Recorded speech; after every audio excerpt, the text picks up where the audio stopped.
Nous allons maintenant découvrir le réchaud Optimus Svea 123.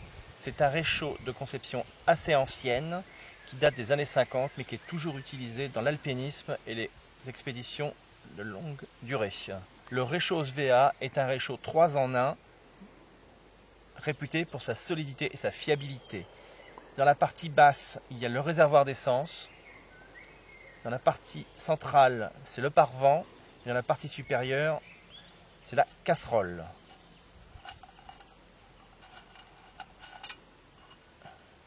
Pour utiliser le réchaud Svea, il faut d'abord enlever la casserole, la poignée de la casserole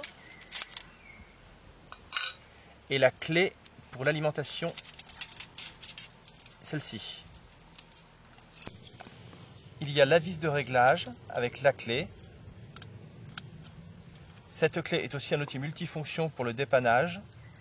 Le bouchon de remplissage. Le corps du réchaud contient à peu près 10 à 15 centilitres. Cela permet à peu près 30 minutes de cuisson. Au-dessus, il y a le brûleur en forme de tulipe.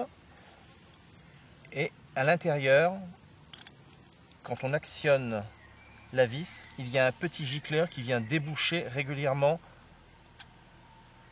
pour éviter les problèmes d'encrassement.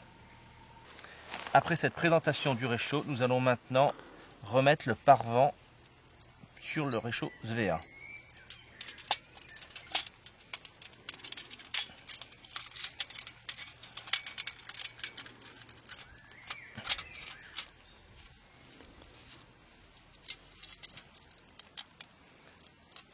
Nous réglons les pieds vers l'intérieur, si c'est une petite casserole comme celle-ci. Si vous utilisez une casserole de plus grande capacité, vous pouvez tourner les pieds dans l'autre sens. Maintenant, l'étape la plus importante va consister au préchauffage du brûleur tulipe du réchaud pour optimiser la combustion. Il convient d'ouvrir la vis de réglage. C'est un réchaud qui n'est non pressurisé, c'est-à-dire qu'il faut attendre que l'essence coule doucement à l'intérieur de la petite collerette au pied de la tulipe. Je vais vous montrer l'endroit où se situe l'essence quand nous avons ouvert la vis de réglage. C'est l'essence qui se situe au pied que nous allons préchauffer pour monter en température le brûleur tulipe. Nous allons utiliser une pierre à feu Optimus pour démarrer la combustion.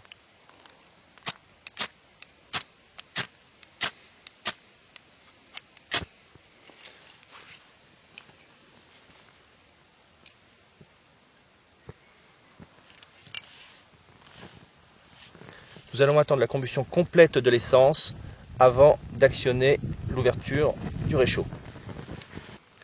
La combustion étant maintenant presque terminée, nous allons pouvoir ouvrir le brûleur.